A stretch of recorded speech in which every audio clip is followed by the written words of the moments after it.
What's up, folks? Nate here at Tool Dyno Works. I am on our dyno today with our 2025 CB1000 Hornet SP, and I've just finished up our stock exhaust testing and tuning. In stock trim, this bike is depressing. It's truly sad, because as it sits, obviously I've got some stuff torn apart here, but as it sits, it should be absolutely amazing on paper. But that's just not the case with the incredibly screwed up tuning in these bikes from the factory for the North American market. On our dyno, after we were done breaking in the bike, to the tire, on pump gas, it made just under 121 horsepower and 72 pound-feet of torque. And the power curve and torque curve both look absolutely fucking terrible. And in some of the lower gears, there's second gear, the blue line, things are even worse. Now, all of us that have been waiting for this bike to get released in the North American market knew they were going to be heavily restricted. We've all seen the advertised numbers of 155 horsepower to the crankshaft, again, not the wheel where a chassis dyno measures it, but to the crankshaft from the European bikes. And we just knew we weren't going to get that. But I never expected it to be as bad as it was when we first put it on the dyno and measured output to the tire. 120 horsepower out of a 1000cc flagship naked bike is atrocious.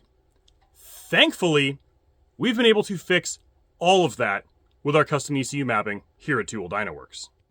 The blue line there is how the bike sits on our dyno right now with the stock exhaust still installed, stock head intake installed, no physical modifications made to the bike whatsoever, with just our custom ECU mapping in place for that setup. From peak to peak, you're talking about a nearly 20 horsepower change, but out there at the very top end of the rev range, just past 11,000 RPM, you're talking about a 30 horsepower improvement to the tire with proper tuning. And it's not just top end gains. The throttle-by-wire mapping, the initial timing mapping in these bikes is so terrible, there's even significant gains here right off the bottom when you're getting on the gas. The mid-range was pretty well tuned from the factory. I could not make significant improvements over that. But down low, and at the top end, it does not even feel like the same bike at wide open throttle. Now, to be clear, I say that I couldn't make improvements over wide open throttle in the mid-range, but that only applies to the upper gears. 5th and 6th are the least fucked up from the factory on these bikes for the North American market. In the lower gears, there's improvements absolutely everywhere at wide open throttle, and in every gear, there's enormous improvements to be had everywhere else but wide open throttle. So when you're just riding the bike at part throttle, it will not even feel remotely like the same machine that you had before you send us your ECU. For example, there is the second gear before and after, the red line being before with the absolutely terrible power and torque curves, and the blue line being now. In second gear, the bike just makes massively more power everywhere, and the power curve is insanely more linear than it ever was from the factory. Now, obviously on a dyno, all I can really show you is wide open throttle improvements. It's really hard to show part throttle improvements with any sort of accuracy, but I can show you just how terribly screwed up the throttle-by-wire tables are from the factory in just the raw data in the Wheel Tracing software, and what the 3D representations of the OEM throttle-by-wire tables look like versus what we've now developed here at Tool Dyno Works. So this is the 5th gear full power mode throttle-by-wire table in the stock ECU. In the far right-hand column there, you see the 100% throttle column, which is your wrist requesting full throttle. You can see that you do not even get full throttle on these bikes until 7,000 RPMs from the factory, and then all of a sudden they start falling off dramatically as the throttle-by-wire closes after 9,000 RPM. But if you look everywhere else in the throttle-by-wire tables here, the values that you're actually getting versus the requested values are not even close through the majority of the rev range. This is about as soft and neuters of a throttle-by-wire map as I've probably ever seen on a modern Euro 5 or Euro 5 compliant bike, and this is the full power mode, folks, on these bikes. So it does not get more aggressive from this from the factory, and it's truly kind of a wet noodle. Now, unless you're used to looking at throttle-by-wire tables like we are here in the Wheel Tracing software, that may be a little bit hard for you to mentally process. What's much easier for folks to take a look at is a 3D representation of those throttle-by-wire tables, so let's take a look at those now, stock, and then compare it to what we've developed here at Tool Dyno Works. This is the 5th gear full power mode throttle-by-wire table from the factory. You can see there's this huge hump here, and then it just falls off, and it takes forever for the throttle to build. It looks terrible, but as we just showed you, that's what you get in these bikes. Now, if you look over to what we've developed here at Tool Dyno Works, it is a massively more linear and much more aggressive throttle-by-wire table.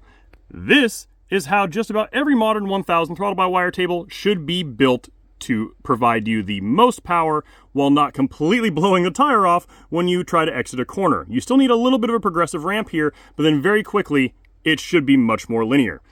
So if you just compare the two side by side, you can see for yourself that they resemble absolutely nothing like one another, and this is definitely what you want in your ECU, and what you get from us here at Two Wheel Dyno Works.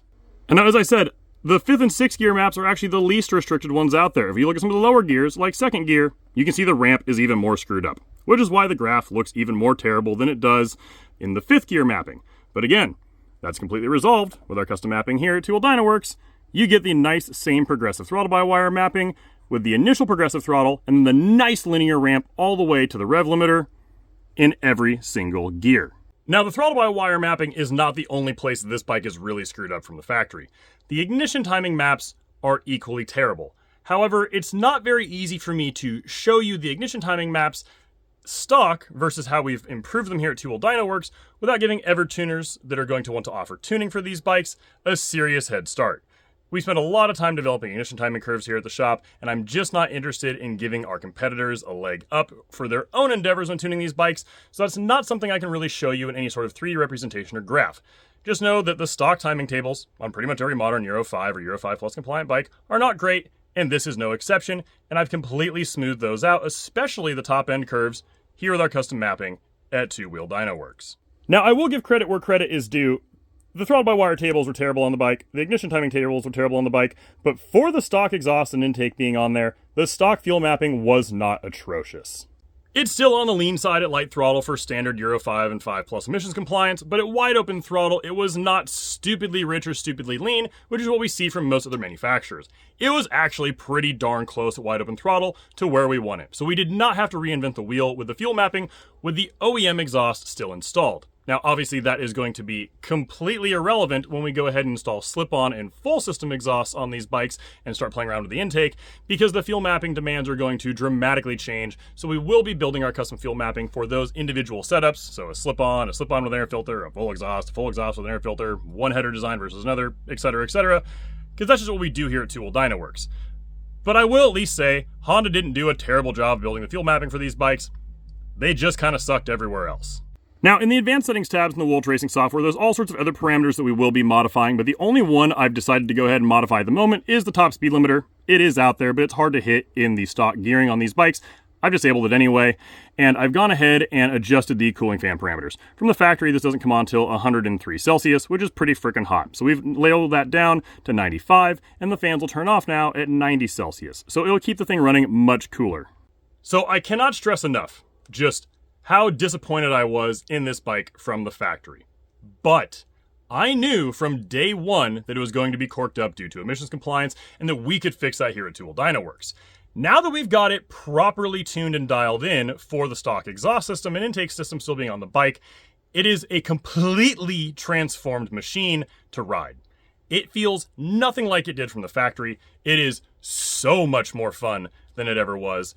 And I truly am once again excited to continue on with these bikes, because for the price of this package here, for the $11,000 that they cost, with the amazing suspension they come with, the amazing brakes, and now making just a little over 140 horsepower to the tire with still the bone stock exhaust and intake on it, this is 100% going to be the naked bike to have for this season and into the future.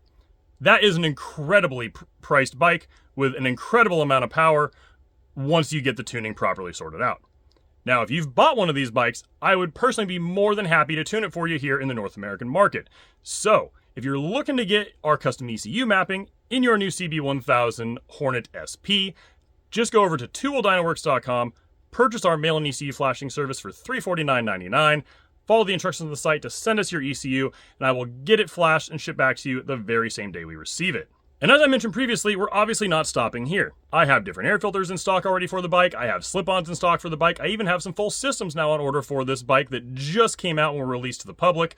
So we will begin our intake and exhaust specific modifications very, very soon. And I'll be sharing the performance improvements that those provide in conjunction with our custom mapping as soon as they're available in the next week or so.